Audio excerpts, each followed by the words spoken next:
A few hundred men, a handful of machine guns, and in one afternoon in 1893 more than 1,600 fighters were killed for the loss of 4 defenders. That kind of ratio should make a weapon the deadliest thing ever built. By the numbers you're about to hear, it isn't even close to taking the #1 spot. Because the gun that's killed the most people in history was never about which one looks the most terrifying in a film, or fires the fastest, or shows up in the most footage. It comes down to colder arithmetic. How many were built? How many wars each one was standing in? How many decades it stayed in someone's hands before it was finally retired, or wasn't? 10 guns, ranked strictly by those numbers. We start at the bottom with the weapons everyone assumes belong at the top. No government, no army, and no manufacturer has ever kept an official body count by rifle model.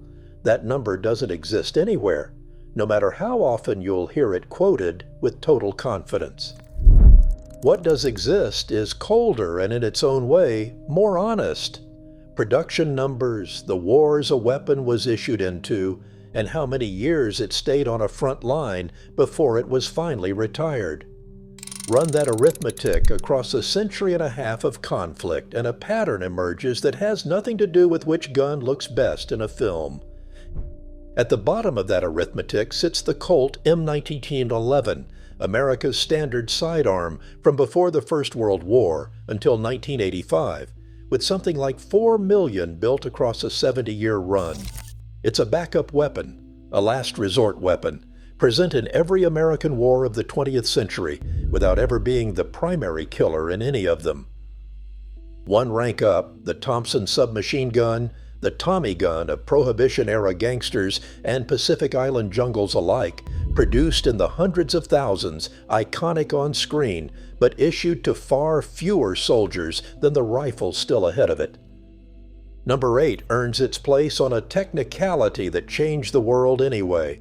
The Sturmgewehr 44, the first true assault rifle, built by Nazi Germany in only the low hundreds of thousands before the war ended and production was cut short.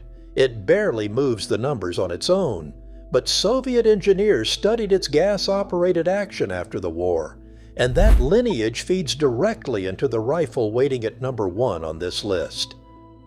Number 7 moved the numbers by the millions. The PP-41, the Soviet Union's mass-produced submachine gun, went from prototype to full factory lines within a year, and by the spring of 1942, those factories were turning out roughly 3,000 of them a day. Close to 6 million were built before Germany surrendered. When barrels wore out on the Eastern Front, replacements weren't always new. Armorers sometimes cut a Mosin-Nagant rifle barrel in half and machined 2 Pipish barrels from the halves, one weapon cannibalizing another, on a front where nothing was in surplus except soldiers. If a countdown built on verified numbers instead of movie stereotypes is earning its keep so far, hit like and subscribe. The deadliest weapon on this entire list hasn't even been mentioned yet.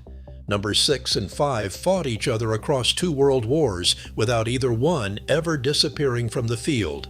Britain's Lee Enfield, standard issue from 1895 all the way to 1957, went into production at over 17 million rifles, arming not just British soldiers, but the colonial forces of an empire that spanned a quarter of the globe. Across no man's land, Germany's answer was the Mauser Kar 98K, adopted in 1935, with more than 14 million built for the Wehrmacht alone, sitting atop a Mauser bolt-action lineage dating back to 1898 that by some estimates tops 100 million rifles built worldwide across 30-odd countries. Both rifles outlived the wars they were built for. Millions of captured Kar 98Ks were redistributed by the Soviets after 1945 and kept resurfacing for decades in Korea, in the Middle East, in the Balkans in the 1990s. 2 empires, 2 rifles, and neither one is the single deadliest bolt-action design on this list. Number 4 is the rifle America built to replace all of that, the M16, designed by Eugene Stoner and adopted for Vietnam in the mid-1960s. Its early record was nearly a scandal. Soldiers were issued rifles without cleaning kits, and jammed weapons got men killed in combat until Congress investigated and the ammunition and maintenance were overhauled. And yet a Pentagon review panel later concluded that switching from its predecessor to the M16 had saved thousands of American lives during the war. Soldiers in Vietnam sometimes traded their jammed M16 tirs for AK-47 PLS pulled off the battlefield entirely, a preview of the rifle waiting at the very top of this list. In updated form, the M16 remains the primary rifle of the United States military today, and it's second only to one other design on this list in total rifles built since World War II. Number 3 takes us back to where this list started, the Maxim gun. Invented in 1884 by the American-born Hiram Maxim, was the first fully automatic machine gun ever built, and its water-cooled descendants, Britain's Vickers gun, Germany's MG-08, carried that design straight into the First World War. On July 1, 1916, the first day of the Battle of the Somme, the British Army suffered an estimated 21,000 men killed in a single day, most of them cut down by exactly this kind of weapon sweeping across open ground. Maxim himself died in London later that same year, only weeks after the Somme's fighting finally ended, close enough to have read the casualty reports from a war his invention had helped define. The gun that opened this list, the one that killed 1,600 men for 4, was this same design in an earlier chapter of its story. By the time it reached the trenches of northern France, it had already rewritten how wars were fought. It still isn't the deadliest gun on this list. Number 2 is a rifle built for an empire that no longer exists, and it's still turning up in an active war today. The Mosin-Nagant, adopted by Russia in 1891, saw Soviet factories build close to 38 million of them over the following decades. It was the standard rifle of the Red Army through the Eastern Front of the Second World War, the single deadliest theater of the deadliest conflict in human history, a front that killed an estimated 26 to 27 million Soviet citizens alone, more than the entire death toll of nearly any other nation in the war. It turned ordinary soldiers into legends. Vasily Zaitsev is credited with 225 confirmed kills at the Battle of Stalingrad. The Finnish sniper Simo Heiha, fighting in temperatures near 40 below, is credited with more than 500 kills using an unscoped version of the same rifle, all without ever raising a telescope above the snow. By the time this list reaches its final entry, the pattern should already be obvious. It was never about which gun photographed best in a war film. It was about which one simply never stopped being issued. Which brings us to number 1, and by every measure in this ranking, it isn't close.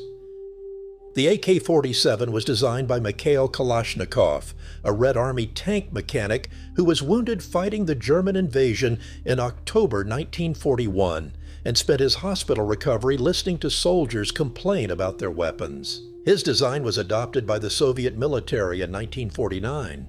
Estimates for total production of the AK and its variants run as high as 75 to 100 million rifles, manufactured across nearly 100 countries, and the design has been present in some form in almost every major armed conflict on Earth since the 1950s.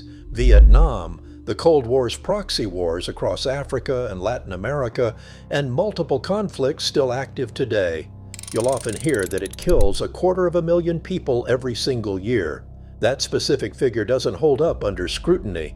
The real sourced statistic behind it is the world's total estimated annual death toll from all firearms combined, roughly that same size, which appears to have been quietly narrowed down onto one rifle over decades of repetition.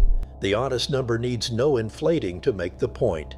No other firearm in history has been produced in these quantities, issued into this many wars, or stayed in continuous service this long.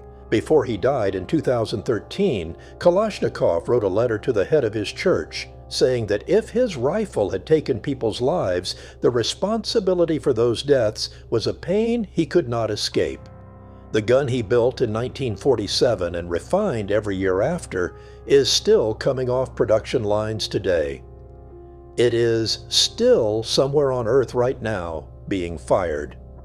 Every other weapon on this list belongs to a war that ended. This one doesn't. If one of these 10 numbers surprised you, say which one in the comments and subscribe, because the next story we tell will be measured the same honest way, by the numbers, not the legend.